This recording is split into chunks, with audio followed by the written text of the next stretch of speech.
What's up, y'all? We are back with another video. The playoffs has started and the first round matchups have been good so far, and today we're going to be talking about game one of each series. So if you guys enjoyed this video, please be sure to like and subscribe for more, and let's get into the video. So I'm going to try to recap each game one in under a minute, and I also got the gameplay of 2K21 going in the background to give y'all something to watch, but let's get into it.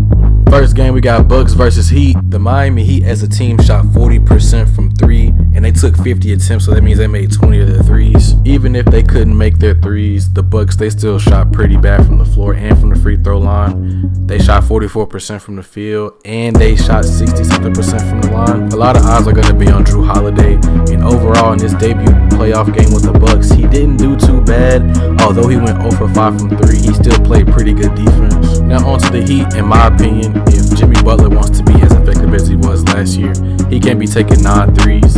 I watched the game and some of his threes were questionable, some of them were rushed. And this is overall a bad performance by Jimmy Butler, going 4 for 22 and 2 for 9 from 3. He also shot 70% from the free throw line, which is not normal for him. For Bam Adebayo, he's got to make his shots and he's got to stay out of foul trouble if he's going to guard Giannis this entire series. Other than that, they need to get rid of Tyler Hero and start going Dragic and play him 40 minutes. The next game we're going to be looking at is the Mavericks and the Clippers. Even though I personally have the Mavericks losing in 6, they did play good in this first game. As I suspected, nobody on the Clippers can check Luka. He had a triple-double and really looked like he wasn't even trying the whole game. There's nothing much to say about the Mavericks and what they need to work on. They did pretty good this game, and also Kristaps, he just has to play better if they're going to win this series. As for the Clippers, playoff P and Kawhi, they didn't play good. Now, I did not expect this from Paul. Well, yes, I did. I didn't expect this from Kawhi Leonard, even though he did have a bad Game 7 last year. That didn't define his whole playoff career. But it's unusual to see them struggle like they did against the same team they got out of the playoffs in 6. Now for the Clippers, they have got to guard the three-point shooters. Also, their scorers that's coming off the bench, they got to play better. Reggie Jackson. Overall, they just got to play better as a team. They couldn't make a shot last night. The third game of the day, we got Nets versus Celtics. Now, despite the slow start by the Nets, now you got to listen to me when I say this closely. Nets in 4. On a real note, KD dropped 30, only made 1 3 out of 8 attempts. Now, I think that a better team defensively is going to capitalize on that slow start. So the Nets, they got to get more continuity together with this big 3 thing. The last game of Saturday, you had the Nuggets and the Blazers. I didn't get to see all of this game as well, but I did get to see a good amount of it. So for some notes for the Nuggets, Jesus Christ, Michael Porter Jr., can you please make more than 1 3? Really, I think the Blazers did a good job of limiting Nikola Jokic in his playmaking because he only had 1 assist last night, even though he did go off for like 30 and 16. Dame and Norman Powell didn't play that well, so that's why this game was as close as it was. The supporting cast that Jokic has, they didn't play well last night, so they got to get with the program and they got to play good, because if they don't play good, then they're going to get bounced in like at least 6 games. Now for the Blazers, Dame, you got to show up. You didn't play well against these guys last year, and you shouldn't be doing it this year. But outside of game 1, Norman Powell and CJ, I think they're going to step up and play better, and Dame is going to have him a game or 2 where he goes off. So I still think it's going to be a good series, a 7 game one at the least. The first game of Sunday, we have the Sixers versus the Wizards. This game, I got to watch at least 3/4 of it. So early on, they let Tobias Harris get in the rhythm. He hit 5 of his first 6 shots, which led to him dropping 35 on them. Joel Embiid, he did have a good game. He had like 28 points on 9 of 16 shooting. They were doubling him as soon as he caught the ball on the post, so dropping 28 points is really good for him. I do think he was still settling a little bit too much, taking fadeaways, and he could have asserted his dominance because he's like 280 pounds. But outside of that, Ben Simmons, you can't go 0 for 6 from the free throw line, but he did have 15 rebounds and 15 assists, so that's a plus side. But we know Ben Simmons can rebound and pass. We need Ben Simmons to score. We want to see the Ben Simmons that we know that can score. You dropped 40 on the Defensive Player of the Year, bro. Come on. So for the Wizards, I think if they have any chance of winning against the 76ers is that their bench has to outplay the other bench. And from the looks of it, the 76ers bench did not keep up with the Wizards bench. Once the starters came off the floor for the Wizards, The bench, it really got them in the rhythm. They went on a run that brought them back into the game. But outside of that, once the 76ers adjusted, the game really wasn't that close from then on. Bradley Beal, he did his thing with 33, 10, and 6, although he had 6 turnovers and couldn't make a 3 to save his life.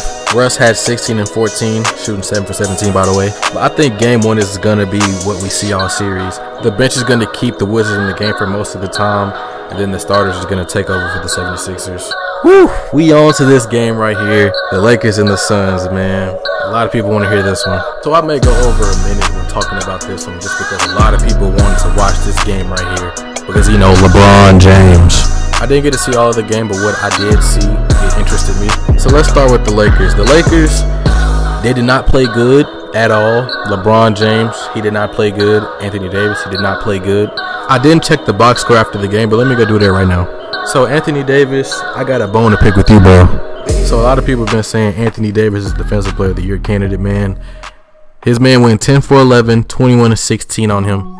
I think you could also tell by the way Anthony Davis was acting that he wasn't that into it, because there would be some possessions where he wouldn't even touch the ball, to be honest. In my opinion, I think Anthony Davis should have tried to impact the game outside of scoring, like rebounding and passing. He played all right defense, but his man still went 10 for 11. For LeBron, I take back what I said when I said he had a bad game. He had a good game by his standards, but he has to take more than 13 shots if they want to win. That also goes for Anthony Davis. He has to take more than 16 shots, and both of those guys got to get to the line more. They got to get some points somehow, because this game shouldn't be that low scoring.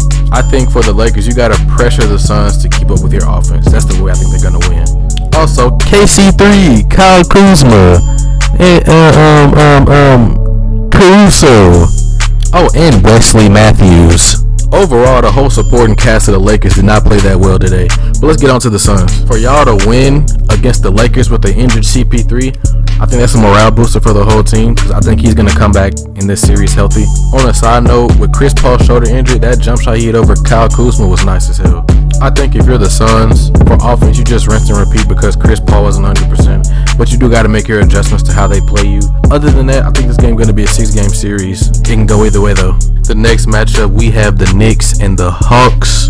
This was another close game. It came down to the very last second. Trae Young came up clutch with that floater, and really in the whole fourth quarter, I think the Knicks did good with how they guarded Julius Randle. He went like 6 of 23, 6 of 22, I'm not sure.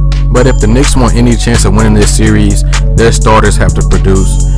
Their bench was doing a lot of the work. D Rose, Alec Burks, and all of those guys. Now, personally, I don't think there's many pointers to give to the Hawks, but for the Knicks, you just got to make your shots and you guys can win that game. Also, you got to find a way to answer for Trae Young. You got to stop him. The last game of the day was the Grizzlies and the Jazz. I started watching this game right when Memphis started to make their comeback in the first half. In the second half, you really saw Dillon Brooks and Ja Morant take turns taking over the game. Dillon Brooks had 31 points and Ja Morant had 26. Defensively, if Memphis can emulate what they did from the beginning of the second quarter to about the end of the third quarter, they'll be fine. However, you do want to be careful with your fouls, because Jonas Valanciunas had 5, Kyle Anderson had 5, and Jaren Jackson Jr. had 4. You really want to keep Jonas Valanciunas on the court as much as possible, especially because when he's on the bench, the team can't get a rebound. Another thing that I noticed with this team, they can't trade threes with twos. Like when Bojan Bogdanovic, he got hot, they kept on trading his threes for twos, which let them come back. And the last thing, if I'm Memphis, you got to really get some more production from your bench. They only had about 15 points from the bench in total, and those guys didn't even shoot well from the floor. If I'm Utah, there's a lot of things I take away from this game. The first thing is, how do you keep Rudy Gobert out of foul trouble, because he actually fouled out in this game. And down the stretch, when they got a player like Ja Morant on the other team who plays above the rim, you're going to need Rudy Gobert out there on the court, so he cannot foul out at all in this series. Because once he did, it was a lot of free points in the paint for the Grizzlies. Another thing is, defensively, how do you stop Ja Morant? Because once he gets downhill, he can really kill you with that floater, as he did all night, especially on Rudy Gobert in the pick and roll. On offense, the Jazz got to worry about ball security. They had 14 turnovers to the Grizzlies 9, and you can't lose a turnover battle in basketball. And to add insult to injury, with the turnovers, they couldn't really make their threes until the fourth quarter, which most of them were by Bogdanovic.